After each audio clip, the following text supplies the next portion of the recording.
Salut à tous, Johan Alpha 555. Une petite vidéo aujourd'hui pour expliquer expliquer un petit détail sur les cryptos, enfin sur les shitcoins, mais un détail qui fait quand même la différence. Donc je voulais expliquer un point dessus et ensuite je fais un petit topo rapido ce qui se passe sur les mêmes coins. Hier, c'est une journée de dingue. Et ensuite, en deuxième point, je passerai sur les NFT. C'est une vidéo de 7 minutes grand maximum, 6 à 7 minutes, voilà, histoire que tout le monde puisse voir ça assez rapidement et avoir un petit peu une sorte de d'image générale comme ça de ce qui se passe un petit peu dans l'écosystème. Alors hier, le marché a fait quand même plus 10% quasiment sur la totalité des coins, à partir du Bitcoin jusqu'à Ethereum, Solana aussi, grosse dinguerie qui nous fait des perfs de fou. Ok, donc je donne pas forcément mon avis sur ça, mais ce que je peux dire, c'est que quand le marché il explose comme hier, quand on a une journée à plus 10%, bah on voit directement une sorte un calque direct sur les shitcoins. Ça affecte directement, ça rajoute beaucoup plus de sérénité, les liquidités reviennent, les gens achètent les hauts market cap, on a un coin qui a touché quasi bah là, il a 120 M en moins de 3-4 jours. Il est monté à plus de 130, si je dis pas. Ouais, plus 170 même en 4 jours. C'est quasiment record, c'est du jamais vu. Donc, on sent qu'on est sur quelque chose. Et en parlant de ça, donc, Godseus Maximus, si les gens ne comprennent pas vraiment pourquoi ça prend et tout, il y a une narrative autour de l'intelligence artificielle derrière. Et les gens se sont rendus compte en fait que c'est bien plus que ce qu'ils pensaient être au départ. Donc pendant quelques jours, on voit que ça avait stagné. Puis ensuite, ils ont découvert qu'en fait, ils pouvaient en faire une narrative et c'est juste parti en cacahuète à partir de là, surtout ici. Donc il y a beaucoup de... Donc ça, c'est le play alpha comme on dit, donc le play principal. Et il y a les play bêta, donc c'est tout ce que vous voyez autour de l'intelligence artificielle, à savoir Medusa, 16M market cap, la fameuse Marie Rose, je sais pas combien elle est, mais elle est montée à 7M sur un coup de FOMO, elle est bien retombée, etc., etc. Donc voilà, ça c'est pour les mêmes coins, mais je voulais appuyer sur un point très très très important que je sais en tout cas qu'il y en a plusieurs personnes ici qui n'ont pas compris ça et c'est très important. Quand vous achetez un token, on va faire ça, je vais le faire ça juste sur un token comme ça random. Je vais faire ça sur un token qui est déjà rug. Juste refresh au cas où. Voilà. Donc on commence à 4,4. Ok. Ok, bon, il n'y a rien ici. Il y a un mec qui a mis. Ok, peu importe. Je vais mettre 0,5. Je vais diminuer les fees. Quand on se presse pas, il n'y a pas besoin de mettre des grosses fees. On peut mettre des petites fees. Oh, what? Ah putain, j'ai des copy-traders qui ont join. Putain, regarde-moi ça. Peu importe. Ce que je voulais expliquer, c'est que. Alors, quand j'ai acheté ici 0,5, quand j'ai acheté 0,5, putain, c'est une dinguerie. Ce qu'il faut comprendre, c'est que j'ai acheté 17 millions de tokens. On va voir, en fait, vu que j'ai acheté vers les 4,5K market cap, j'ai acheté 17 millions de tokens.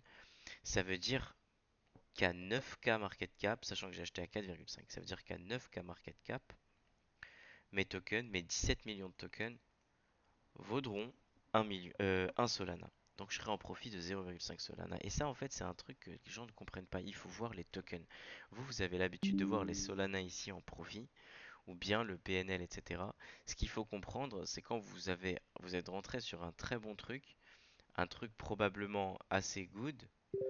Ce qui va se passer, c'est que vous avez 17 millions de tokens par exemple, vous avez une certaine quantité de tokens. En x2, si vous vendez et vous récupérez votre mise, dans ce cas-là, vous aurez perdu 8,5 millions de tokens.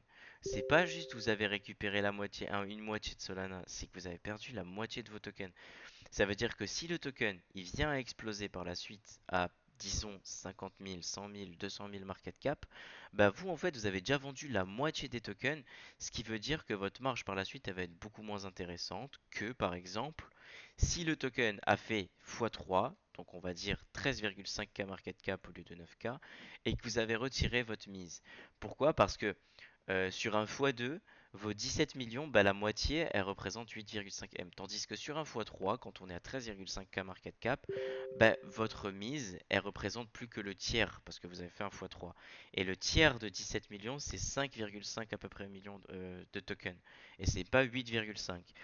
Pareil, on continue si ça fait x4 et x5. Donc disons, allez, admettons, vous êtes sur un bon potentiel et ça a fait x7.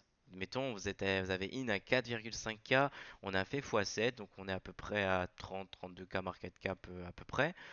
Vous avez récupéré votre mise en x7. Ça veut dire qu'à partir de... Bon, en x7, ça veut dire que vous avez récupéré votre mise sur un 17 divisé par 17 millions divisé par 7.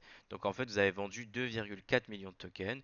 Donc il vous reste à peu près 14,5 millions de tokens. Et non pas 8,5 millions si vous avez vendu sur un x2. Ou bien, etc., etc. Bon, sur un x3, à peu près, on va dire, ce sera 12 millions, 11 millions. Là, enfin, je crois même que j'ai mal fait le calcul, quoique... Ouais, non, c'est à peu près ça. Là, il vous reste 14 millions et demi. Donc, il faut comprendre que ces mêmes tokens que vous voyez ici, une fois que le market cap monte, déjà, il monte de manière à ce que, tout simplement, euh, le prix ici, donc ici, vous voyez pas, il y a plusieurs zéros, je sais même pas combien. Mais une fois que le prix fait x2, ça veut dire que le market cap fera x2. Donc en fait, le prix de votre token, il monte en fonction du market cap. Et c'est ça qui fait en sorte que votre token prend de la valeur avec le market cap. Faut pas juste voir les Solana ici qui sont entre parenthèses, quand vous êtes en profit en tout cas. Faut voir exactement l'impact que vous causez à votre bag si vous vendez à n'importe quel moment. Donc faut pas se précipiter à vendre si vous êtes sur un projet à potentiel. Voilà, je précise, projet à potentiel, vous pensez que... Alors, mesurez le potentiel. Est-ce qu'un x2 c'est assez pour ce projet? Je ne sais pas. Est-ce qu'un x10 c'est assez? Je ne sais pas. Donc moi, hier par exemple, j'étais sur un coin, j'ai mis 5 sols à 20K market cap. Pour moi, c'était un potentiel clair et net Mooner, x10, x20, x30. Et du coup, il est monté à 400K en l'espace de 3 minutes. J'ai mesuré le potentiel via alors le nombre de followers, etc., les gens qui ont retweet, les gens qui ont in, etc., etc. Et du coup, je fais ça pas avec tous les projets. Il y a d'autres projets où lesquels je vais digit en x2, je vais récupérer ma mise, je vais laisser rail, donc ça dépend. Et ça, c'est quelque chose qui doit être fait très vite. Donc, n'oubliez pas ce nombre de tokens parce que, juste pour exemple, hein, ça c'est ok, le même principe pour tous les pump funds. Les tokens, donc c'est 1 milliard de supply, ok, 1 billion de supply, donc 1 milliard pour nous. Pareil pour le GOAT. Et quand on voit le GOAT, le prix du token, ça donne envie. Disons, ici le prix c'est 0,12, tandis que tous les autres pump funds, il y a la même supply, c'est-à-dire la même tokenomics, on va dire, pour tous les tokens pump fund. Donc, le jour où vous avez un 17 millions de tokens avec un prix à 0,12, faut comprendre que les Solana ici, ils intéressent plus, ça devient des calculs de profit en fonction de nombre de tokens que vous avez. Donc vous êtes sur un 2 millions de dollars par exemple.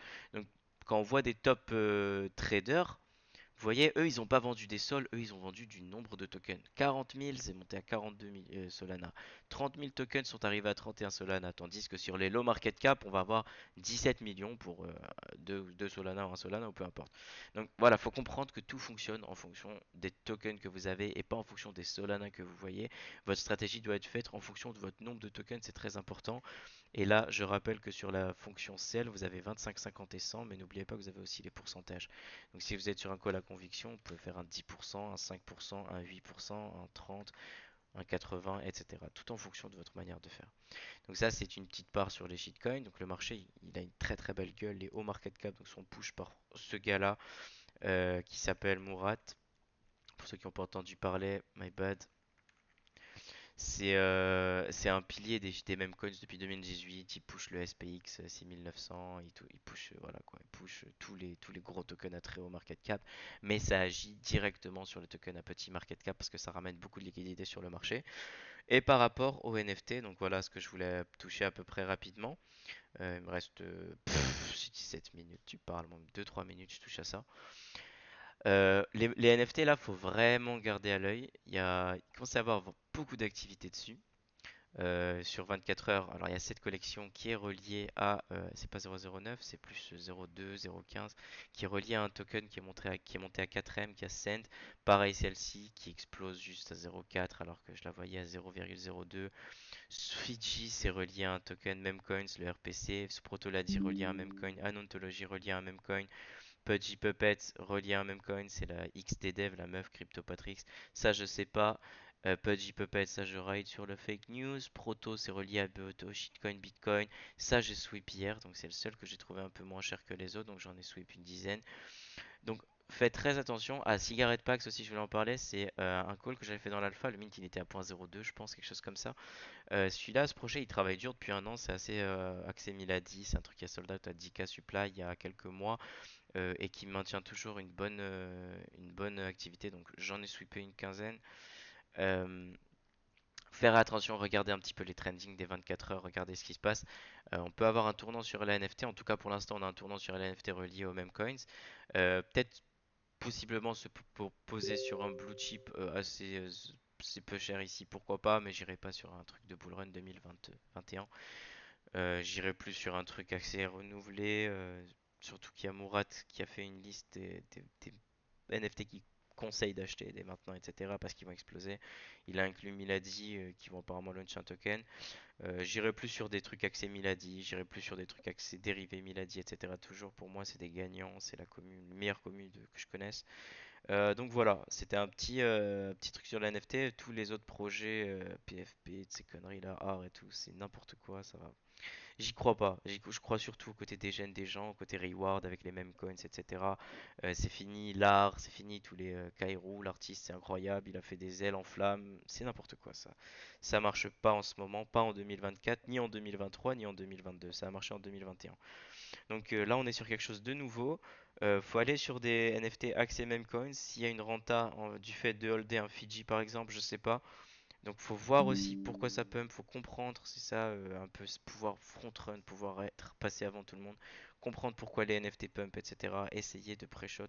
Il y a même Lams qui me parlait de Project Aeon, qui est relié donc à SPX 6900, le token qui a atteint presque un milliard de market cap. Donc Lams il m'en parlait à 0,2 ETH. Il a déjà vu le mouvement dessus. Il m'en parlait déjà quand ça commençait à bouger et il trouvait ça suspect. Et puis là voilà, on se rend compte que ça change des vies. Voilà, donc c'était juste des petites parenthèses comme ça sur le marché actuellement. J'espère que vous aurez un petit peu apprécié ce que je viens de dire. En tout cas, c'est pas bon pour ce qui est de l'art dans les NFT, etc. Tous les projets qui bullent et tout. Excepté Core Protocol sur lequel j'ai dit que j'étais bullish déjà. Euh, voilà, encore une vente d'un. Voilà, parfait. Comme Supply Shock. Ça, en tout, on en a 300 d'Ultimate. Le floor il est faussé à chaque fois ici, mais on est sur un floor à 0,275 et voilà ce qui va se passer ici. Tac, ça commence d'ici, hein, ici c'est bugué. 0,275, on va arriver sur un supply shock et là c'est le moment où le NFT commence à devenir dur à valoriser parce que il y a moins de, enfin c'est un peu le délire des NFT. Quand vous avez peu de supply comme un faux mage par exemple, qui était à 300 supply, on peut contrôler le floor. Clairement, parce qu'en fait, on va arriver à un stade où ceux qui ont acheté avant comme ça, c'est des mecs qui vont hold. Ceux qui ont mint et qui croient, ils vont hold. Ben nous, on est les flippers, on est des flippers à court, moyen, long terme. Ben on va ride sur le fait que ces gars-là, tous ces gars-là, tous ces gars-là, tous ceux qui achètent, tous ceux qui achètent, tous ceux qui achètent, la grande majorité sont là pour hold parce qu'ils n'ont pas la tête d'un flip sur ce projet. C'est un projet qui a levé 52 millions, backé par Solana, backé par blablabla, etc. Donc eux, ils sont dans la tête de Hold, il y a des grosses whales dessus, il y a Knick69 qui en a acheté une centaine, je pense. Il y a aussi DL Mocha, une grosse tête. Donc, une fois qu'on va arriver à un supply shock ici, on va avoir vraiment un choc, bah, le NFT va être très difficilement valorisable parce que on va contrôler le floor. Enfin, en tout cas, moi j'en ai 5, ce qui est beaucoup sur 300, et je sais qu'il y a aussi des grosses whales qui en ont. Donc pour moi, c'est pas impossible qu'on aille chercher les 1, voire 2 ETH sur ça, si toutefois on continue à avoir constamment du volume dessus, parce que voilà, je vous rappelle qu'on a quand même des ventes assez, on a quand même 10-15 ventes minimum par jour sur du 2000 supply et sur une commu axée hold Et sur, ouais, là, il y a eu beaucoup plus que 15, des 20, 30, 3 jours, 4 jours, ça build, ça fait des spaces, etc. Donc je suis encore bullish sur cette collection. Gomble, je suis descendu un peu de Gomble, mais je vais voir peut-être par la suite, why not. Donc voilà, je vous souhaite une bonne journée à tous et bon trading pour ceux qui le font.